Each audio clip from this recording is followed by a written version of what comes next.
Hey there, Natural News fam.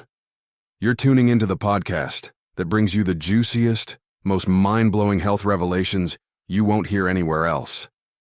I'm your host, and today we're diving into a topic that's going to flip everything you thought you knew about nicotine on its head. That's right, nicotine. The same substance that's been demonized for decades as the villain behind smoking-related diseases might actually be a misunderstood hero in the world of health and wellness. Buckle up, because this is going to blow your mind. So, let's set the stage.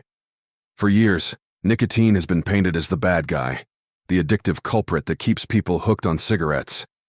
But what if I told you that nicotine, in its pure form, has some incredible therapeutic potential?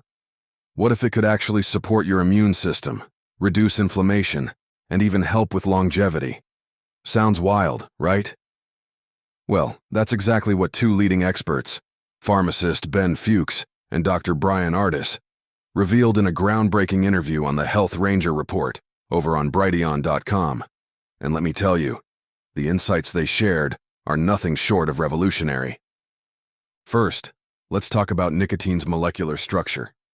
Did you know that nicotine is almost identical to vitamin B3, also known as niacin? Yeah, you heard that right.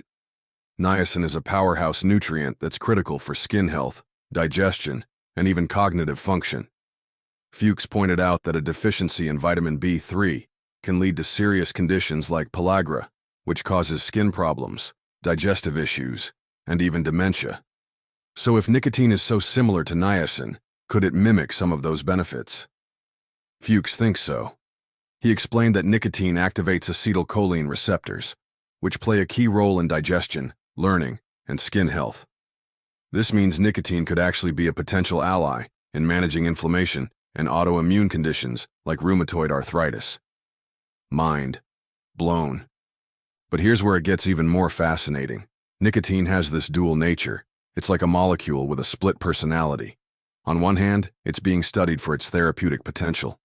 On the other hand, Fuchs mentioned that the military is researching nicotine's ability to block acetylcholine receptors, potentially using it as a chemical weapon to suppress respiratory function. Talk about a double-edged sword, right? This duality just underscores how important it is to really understand nicotine's mechanisms and how it can be used or misused. Dr. Ardis took this conversation even further. He pointed out that nicotine receptors are present on every single cell in the human body. Let that sink in for a second. Every single cell. He posed a really thought-provoking question. Why would God put nicotine receptors on every cell of the human body if you're not meant to benefit from nicotine?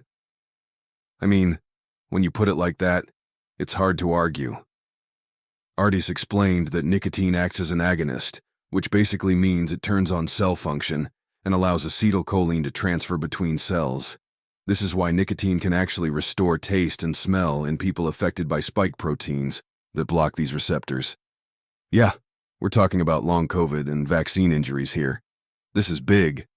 Now here's a fun fact that's going to make you rethink your next meal. Did you know that nicotine is found in everyday foods? That's right. Eggplants, tomatoes, potatoes, and even cauliflower contain trace amounts of nicotine. Ardis made a great point. If nicotine were truly as addictive as the FDA claims, why aren't people addicted to French fries or eggplant parmesan? Mic drop. He went on to explain that the real culprit behind tobacco addiction isn't nicotine at all. It's synthetic chemicals called pyrazines, which have been added to cigarettes since the 1970s. Harvard researchers found that these chemicals, not nicotine, are responsible for the addictive properties of tobacco products. So, nicotine's been taking the fall for something it didn't even do. Poor nicotine, right? But let's get back to the good stuff. Both Fuchs and Ardis emphasized nicotine's potential as an immune modulator. Fuchs noted that nicotine's ability to activate the parasympathetic nervous system could help quell inflammation and support immune function.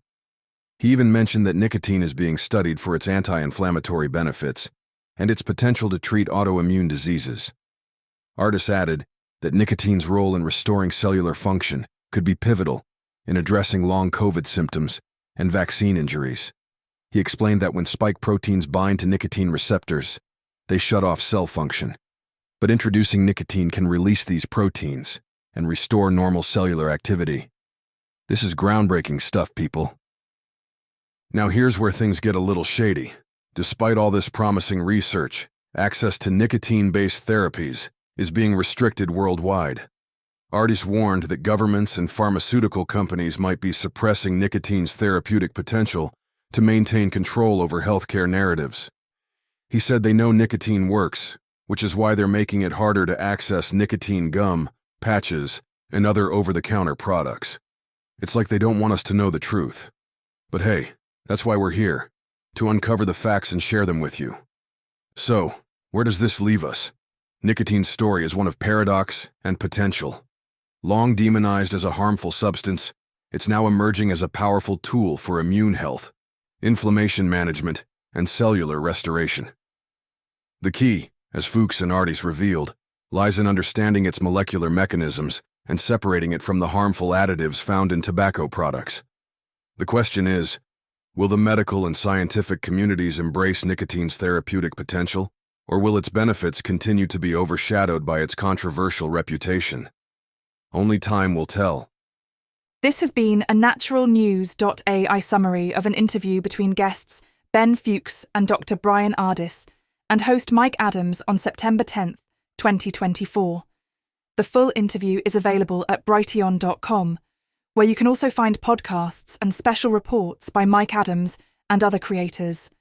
Visit naturalnews.com for full editorial coverage of this interview and breaking news on critical stories that will keep you informed and aware of what's really going on.